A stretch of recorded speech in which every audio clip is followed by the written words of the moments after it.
Salut à tous, Jean-Pierre de teamtennis.fr, content de vous retrouver pour cette vidéo, j'espère que vous êtes en forme, que tout va bien de votre côté. On se retrouve dans cette vidéo pour se faire une petite analyse technique du revers lifté à une main de Stefanos Tsitsipas. Je trouve un très beau revers lifté à une main, une technique vraiment classique et vous pouvez vraiment vous en inspirer pour votre revers lifté à une main. Donc on va détailler son geste et vraiment voir les choses que vous pouvez prendre pour votre revers. Je remercie Slow Mo Tennis qui m'a permis d'utiliser cette vidéo, une chaîne de tennis super avec vraiment des super vidéos, beaucoup de ralentis, très sympa pour regarder la technique des joueurs.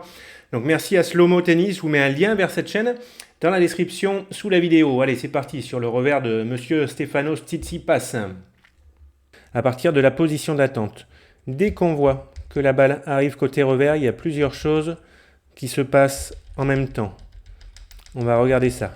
Là, il commence à se tourner et à changer de prise. Donc dès que je vois que la balle arrive côté revers, avant qu'elle rebondisse, on relâche les doigts sur cette main pour faire tourner le manche dans la main en utilisant la main libre qui est ici au niveau du cœur de la raquette. Donc on change de prise pour prendre une prise de revers lifté à une main, prise semi-fermée dans le cas de Stefanos Tsitsipas. Et en même temps donc qu'on change de prise, on oriente le corps, on se tourne. Donc on continue à se tourner, les doigts se resserrent sur le manche de la raquette. Et là on se retrouve dans cette position au moment du rebond. Deux profils par rapport au filet, on n'est pas de face, donc ça montre qu'il s'est organisé très tôt, avant que la balle rebondisse de son côté, ça c'est super important. Coude droit fléchi dans une position naturelle avec juste un petit peu d'espace ici.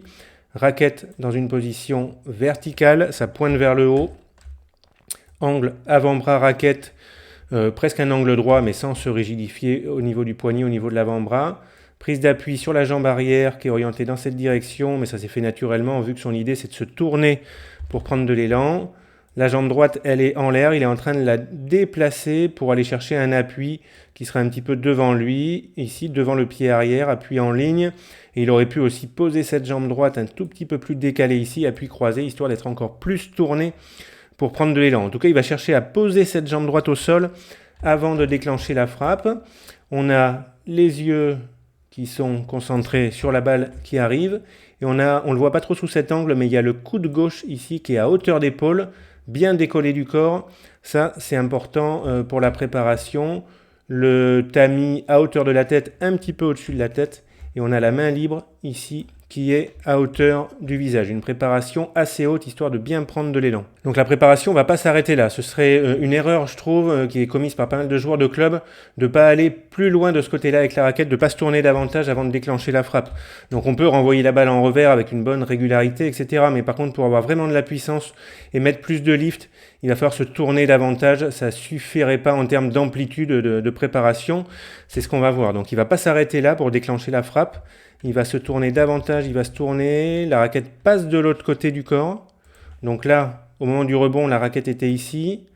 Là, la raquette, elle est derrière sa tête. Et on va voir que là, il va se tourner et la raquette va aller jusque là. Donc il faut vraiment bien se tourner pendant la préparation. On va aller au max. Voilà. Et il aurait pu se tourner encore davantage. Là, il ne veut pas trop frapper. C'est un entraînement, mais je pense que sur certaines frappes puissantes, il pourrait encore se tourner davantage. L'idée pour la préparation du revers à une main, c'est pas compliqué, c'est de se tourner un maximum tout en étant capable de maintenir le regard sur la balle. Et ça va vous amener à une position où vous montrez une bonne partie du dos au filet en fin de préparation. Et également, ça va naturellement placer le menton ici au-dessus de l'épaule qui tient la raquette. Donc ça, c'est vraiment une bonne fin de préparation.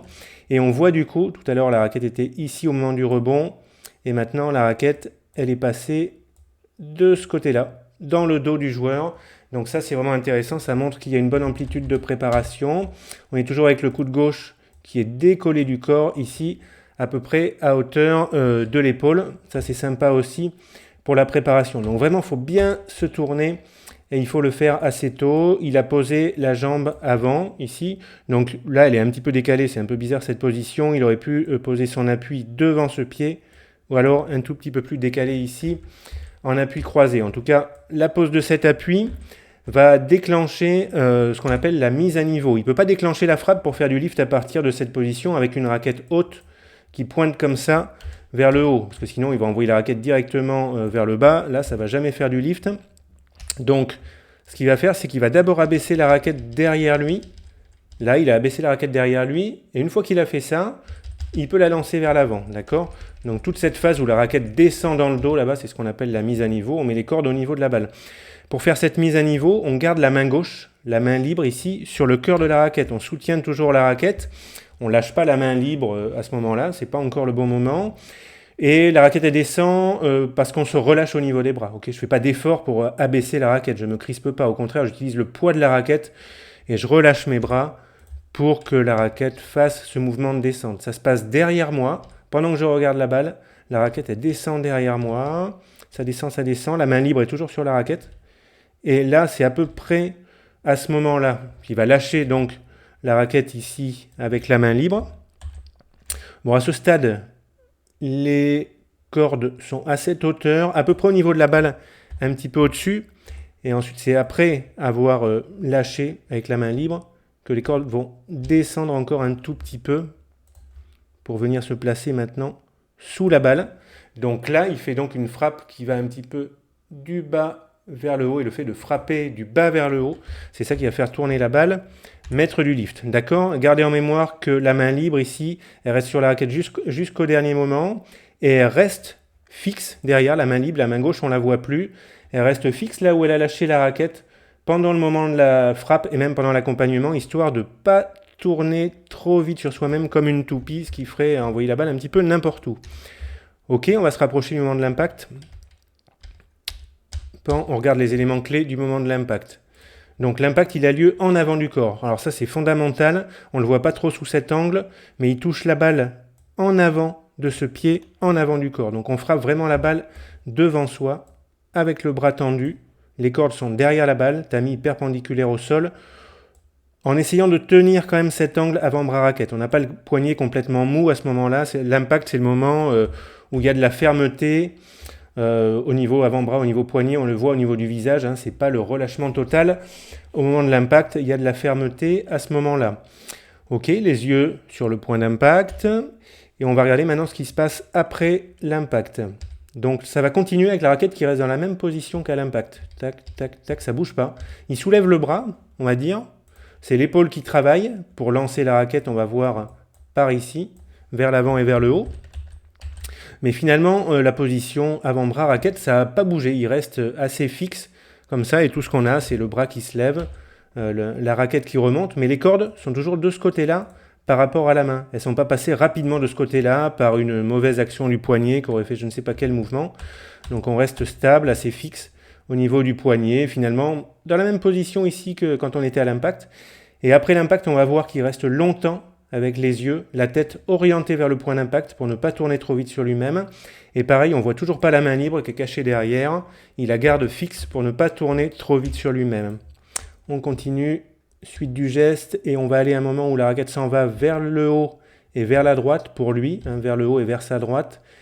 Et on va passer par un moment par lequel il faut passer, où la raquette est comme ça, verticale. Mais on voit que ça se produit quand même assez tard dans le geste. La raquette, elle est maintenant de ce côté-là, sur sa droite. Il y a eu beaucoup de temps entre la frappe et le moment où on se retrouve ici, raquette verticale. Et quand il est raquette verticale, il est à peu près avec le bras ici qui est à l'horizontale, la main à hauteur d'épaule. Mais il ne va pas s'arrêter là, hein. Ce ne sera pas la fin de geste. Et on voit que tard après l'impact, la tête n'a pas bougé et les yeux toujours sur le point d'impact. On commence juste à voir un tout petit peu la main. Mais tout ça, la tête, les yeux, ce bras et cette main, il les a gardés fixes pour ne pas tourner trop vite sur lui-même dans ce sens-là, ce qui lui ferait perdre de la précision. Le poids du corps, au passage, est passé sur la jambe avant, qui se met en extension. On lance la raquette vers l'avant et vers le haut, et au niveau des jambes, ça suit ce mouvement, ça aide ce mouvement. On se rapproche de la fin du geste, où la raquette continue à aller vers le haut, le bras monte, et le bout de la raquette va maintenant pointer vers l'arrière, pas obligatoire, mais on le voit très souvent. La raquette là, elle pointe vers l'arrière. Le bras, il est plus haut que dans l'image juste avant. Juste avant, on était là, et maintenant le bras, il est dans cette position. Donc ça remonte, on lance vraiment la raquette vers l'avant, vers le haut, vers notre droite. Et on passe par un moment où ça fait une diagonale, comme ça, c'est très fréquent, vraiment cette position. Diagonale entre les deux bras, le bras qui a frappé qui est vers le haut. et la main libre, elle qui est restée en bas, ce bras qui est tendu, qui est fixe pour contrôler la rotation du buste. Donc là, on est quasiment en fin de geste et il a à peine bougé la tête et les yeux. C'est toujours resté fixe, vraiment pour contrôler la rotation du buste et il ne s'occupe pas de l'endroit où va la balle. On va voir qu'il y a même un moment où il ferme les yeux. Clac, là il se permet même de fermer les yeux à ce moment-là, tranquille, un petit clignement de paupières. Ça montre bien qu'il n'est pas obsédé par le fait de regarder sa balle. Et ensuite, il va rouvrir les yeux à peu près au moment où la balle passe le filet. C'est là qu'il commence à s'intéresser à l'endroit où va sa balle. En toute fin de geste, on a la jambe arrière qui revient ici sur le côté. Et là, on se retrouve vraiment en fin de geste. Et donc là, la raquette est redescendue. Ici, on se retrouve dans cette position un peu bizarre, mais parce que le geste est terminé. Et il ne faut pas venir trop vite dans cette position. Moi, si vous ne maîtrisez pas trop le revers lifté à une main, je vous conseille de vous dire, on va le voir là de façon simple, votre frappe, c'est votre objectif. C'est d'envoyer la raquette ici, vers l'avant, vers le haut, vers votre droite. Vous fixez un point, un objectif dans votre tête, en vous disant, ma fin de geste, je veux qu'elle aille, pan, ici.